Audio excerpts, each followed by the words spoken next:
नमस्कार दोस्तों, एसएससी महारथी में आपका एक बार फिर से स्वागत है।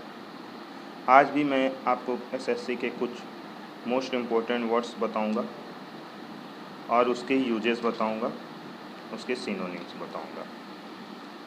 और दोस्तों, मैं आपको एक बात और बताना चाहता हूं कि वर्ड या इंग्लिश जब भी पढ़ें तो सिर्फ एसएससी या एग्ज़ाम पर्पज़ से ना पढ़ें, उसके आगे के यूज को देखते हुए पढ़ें। जैसे आपको एग्ज़ाम के बाद भी अपने लाइफ में, आपके नौकरी में, लेटर बनाने में, बोलने में, इंटरव्यू में, आपके बच्चों की पढ़ाई में, बहुत सारे जगहों पर यूज होगा। तो अगर आप अभी इग्नोर कीजिएगा कि नहीं ऐसे ही हो जाएगा या थोड़ा कम पढ़ेंगे तो काम चल जाएगा, तो मुश्किल हो जाएगी आपको आगे जाकर। तो आप उसका भी ध्यान रखें। चलिए शुरू करते हैं। तीसरा वर्ड है ईगर वीवर। ईगर वीवर मतलब होता है मेहनती, कठिन परिश्रम करने वाला। A person who is willing to work very hard मतलब हुआ कि ऐसा व्यक्ति जो चाहता हो कि वह काम करे, मतलब बहुत इंथुजियास्टिक हो, उत्सुक हो काम करने के प्रति, तो उसको मेहनती कहेंगे। कठिन परिश्रम करना चाहता हो, जैसे नए नए लोग ज्वाइन करते हैं ऑफिस में तो बहुत ज़्यादा उत्सुक रहते हैं, ईगर वीवर कहलाएंगे वो तभी। अब इसका एक ट्रिक से समझते हैं। ईगर मतलब तो उत्सुक होता है, एक भी बना दिए, ऐसे उत्सुक ही लीजिए आप। और बाय वीवर, उत्सुक है वीवर। वीवर जस्टिन बीवर का मैंने उदाहरण लिया है। तो वो अपने गाने के प्रति कितना उत्सुक से मेहनत करता है, और फेमस भी है बहुत ज़्यादा, तो मेहनती है बहुत ज़्यादा, इसलिए तो इतना फेमस है। अब इसका सेंटेंस लेते हैं।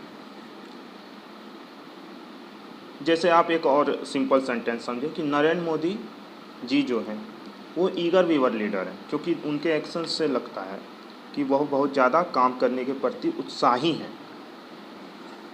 दूसरा सेंटेंस लेते हैं। When she first started working, जब उसने पहली बार काम करना शुरू किया था, she was a real eager weaver, वह सच में एक बहुत ही ज़्यादा मेहनती लड़की थी और बहुत ज़्यादा मेहनत करने के लिए प्रति उत्सुक रहती थी। दूसरा सेंटेंस लेते हैं। Don't be such an eager weaver, eager weaver मत बनो, ज़्यादा उत्सुक मत बनो काम के प्रति, यह कहना चाह रहा है। We have plenty of time to complete the task, हमारे पास बहुत समय है काम को समाप्त करने के लिए। अब इसके सिनोनिम्स देते हैं दोस्तों। असीडुअस, ASSI DUOUS, असीडुअस मतलब होता है मेहनती, जिस काम में बहुत ज़्यादा मेहनत लगे, बहुत ज़्यादा केयर लगे करने में, प्लानिंग चाहिए जिसको करने में बहुत ज़्यादा। तो इसको ऐसे समझिए, एसिड के फैक्ट्री में काम करने वाला, एसिड के फैक्ट्री में काम करने वाला, उसको तो बहुत ज़्यादा केयर चाहिए, नहीं तो एसिड लग जाएगा तो उसका हाथ, स्किन वगैरह जल सकता है। असीडुअस सेंटेंस है, समझते हैं। The project required some assiduous planning, assiduous planning का ज़रूरत है, मैंने जैसे पहले भी बोला। दूसरा सिनोनिम्स लेते हैं। हार्ड वर्किंग, इसमें तो मुझे नहीं लगता कि कोई आवश्यकता है इसके मीनिंग को बताने में और सेंटेंस को बताने में। इंडस्ट्रियस लेते हैं तीसरा, इंडस्ट्री लगाने वाला। तो इंडस्ट्री अगर आप या फैक्ट्री लगाइएगा तो बहुत ज़्यादा मेहनत चाहिए, बहुत ज़्यादा प्लानिंग चाहिए, तो उसमें बोल सकते हैं। जैसे आप क्या हैं, जैसे आप इंडस्ट्रियस स्टूडेंट हैं या इंडस्ट्रियस वर्कर होता है, उस चौथा वर्ड लेते हैं सिनोनिम, शेड्यूलस। शेड्यूलस मतलब होता है बहुत ज़्यादा मेहनती। जैसे अ शेड्यूलस स्टूडेंट, अ शेड्यूलस शूटर, शूटर मतलब होता है जो लड़की को प्रपोज करता है शादी के लिए, तो वो लगातार प्रपोज करते जा रहा है कि एक दिन वह मान जाएंगी, फ्लावर्स भेजता है, गिफ्ट्स भेजता है, तो उसको कह सकते हैं अ शेड्यूलस शूटर। अ शेड्यूलस स्टूडेंट भी कह सकते हैं। तो सैड है कोई, तो वह पर गिफ्ट भेज रहा है, मैंने बताया शेड्यूलस शूटर है, तो उसको खुश करने के लिए तो मेहनत तो लगेगा ही, वही मैंने एक छोटा सा ट्रिक बनाया। पांचवा सिनोनिम है डिलीजेंट। डिलीजेंट मतलब होता है मेहनती। इसको सेंटेंस समझिए। जैसे आप एक स्टूडेंट, तो a student who has been unceasingly diligent, in किस में हैं आप, तैयारी में, in pursuit of a degree, समझे? तो इसका ट्रिक से समझिए, वह दिल लगा कर काम करता है, इसलिए मेहनत ये नहीं करता है। आप दिल लगा कर काम करोगे, मेहनत करोगे तो आप एग्ज़ाम ज़रूर पास करोगे, ज़रूर सफल होगे। चौथा वर्ड लेते हैं दोस्तों, इंस्कॉन्स। इंस्कॉन्स मतलब होता है ENSCONCE। इंस्कॉन्स मतलब होता है स्थापित करना, आराम से रखना, छुपा कर रखना। मतलब कोई चीज़ आप अलमीरा वगैरह में रख देते हैं या किसी